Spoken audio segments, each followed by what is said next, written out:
totally on that one. I'm not sure how much everyone understands the preparations that go into a game for an offensive line, because there's a reason that running backs and quarterbacks get them big gifts at the end of the season after a big year. The consistency and the continuity it takes to know each other and execute their blocks is pretty impressive. Brandon McManus set to kick off. After the touchdown, here's McManus now to kick it away.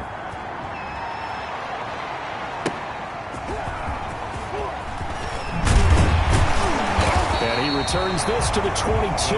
The offense trots back out there. Let's turn our focus now to Nick Chubb. So after that hot start, the numbers here show the decline. What has the defense done adjustment-wise? Sometimes when you have a running back who's getting off to a hot start, you've got to catch him before he really gets going. So you change what you do across the defensive front. Instead of the linebackers being back a few yards, you bring them up closer. It's what we call mugging the line of scrimmage, taking away a lot of blocking angles and gaps, and maybe stopping him before he can get going. Mugging the line of scrimmage, okay. Yeah, in this case, he did an okay job of absorbing the hit, just couldn't secure the football through the catch. And he was right there on the spot and forced the incompletion. That's something defenders work on all the time. If you're there, make the contact, but continue to work your way through the receiver so that he can't possess the football and turn it into a catch.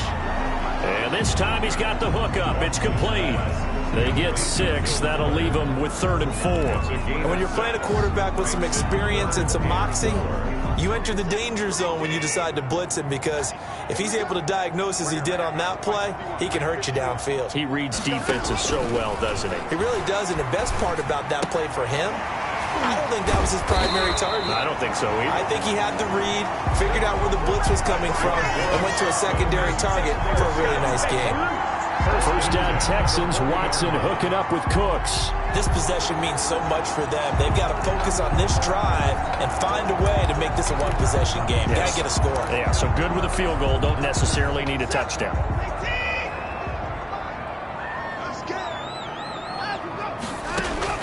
Now Watson throwing on first down. The Pats are going to get there. Down he goes. Watson sacked. Got to give him points for the attempt, but there's just a wave of pressure there. A host of people in the area. Evades a few, but couldn't evade all of them.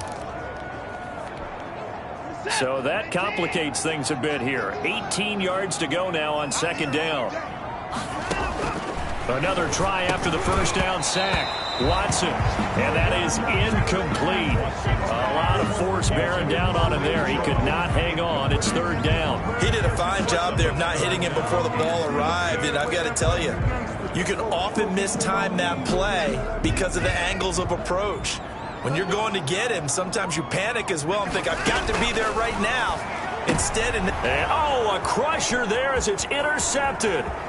Picked off by Harrison Smith. And it's a huge return as he brings this all the way back down to the 15-yard line. Take over first. well, it's 3rd and long, and you've got a few different ways to play it offensively. But this is not the type of offense that's going to wave the white flag. They're going to keep chucking it. And this time, it results in an interception.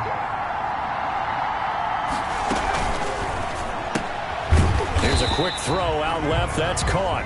And he goes backwards here, losing yardage back to the 16. He was unable to shake free there, and they'll cover him for a loss of a yard. 4th quarter, down to the final 2 minutes, and we've got a one-score game. So the Patriots with a football as we get you reset. They've got a 2nd down now as they search for a way to get this one to the finish line.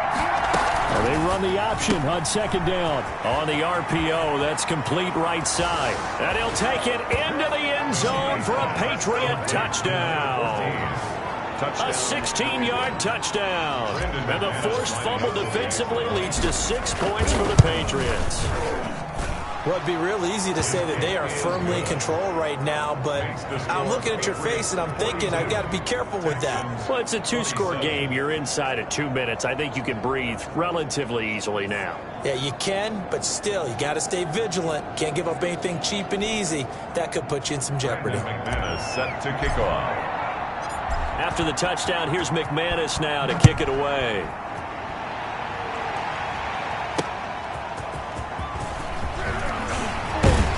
And he'll be dropped at the 21-yard line, so bringing it out of the end zone proves not a good decision, loses him about 4 yards. So Deshaun Watson in the offense, down by 15. A minute 53 remaining. They need 2 touchdowns and at least 1 two-point conversion mixed in there as well.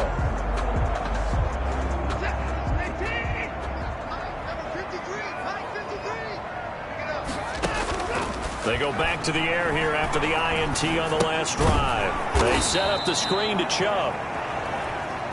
And they'll blow that one up back at the 16-yard line. So it goes as a completed pass, but they lose a full 5 yards. And that one goes incomplete. He's maybe lucky it wasn't a fumble as he got hit as he threw it. We've seen this quite a few times in this game. Offensive line unable to keep leverage, unable to keep people away, facing a lot of pressure. Fortunate just to get rid of it. One of the reasons they're down is that inability, though, to stop the pressure. We saw another example of it there. It's caught left side by Cooks.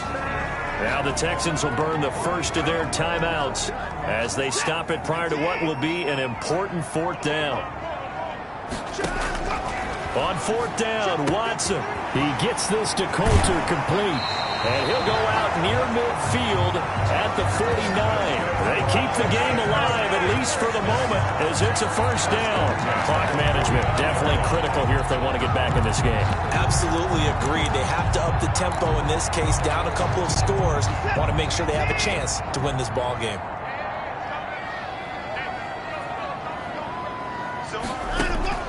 On first down, it's Watson. That's out to Chubb, complete. A good rally to the football keeps him to only a yard, and it's 2nd down. That'll be complete to Cook. That throw good for only a couple. It brings up 3rd down. That was an okay hook up there with his tight end, but unfortunately, they didn't get the kind of yards they had hoped for. That's going to bring up 3rd down.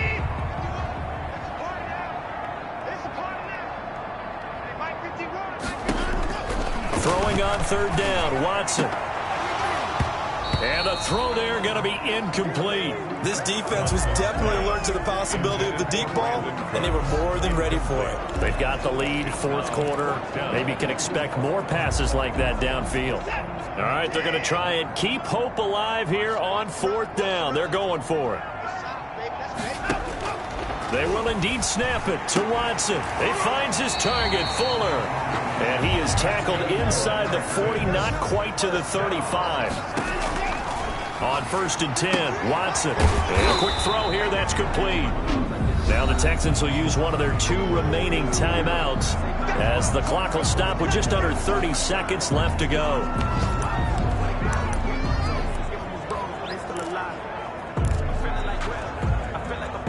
Four yards on that last completion, so that sets up 2nd and 6. Again, it's Watson. And he's going to go down. They get to him back at the 40. And the clock will now stop as a timeout is called with 5 seconds left. 3rd down. And it looks like we've got a dime set here defensively. 6 DBs in the game. One last throw here for Watson. And that will be incomplete as time has run out on this football game. Final score, A big offensive explosion helped leading them to victory. And the defensive guys, they're just saying, hey, put those points up every week. We'll just keep winning. They will gratefully accept them, won't they? It makes their job that much easier when they're scoring that many points. Allows them to play with a totally different style and a different flow. So for New England, they keep pace in the playoff race as they move to 8-3 on the year. And they'll return home next week to take on the Kansas City Chiefs. Meanwhile, for the Texans, it's a loss that sets them back in their playoff push as they fall to 6-5. And they'll try to turn things around next week as they have a matchup in Cincinnati against the Bengals. That'll do it for us. I'm Brandon Gaudin.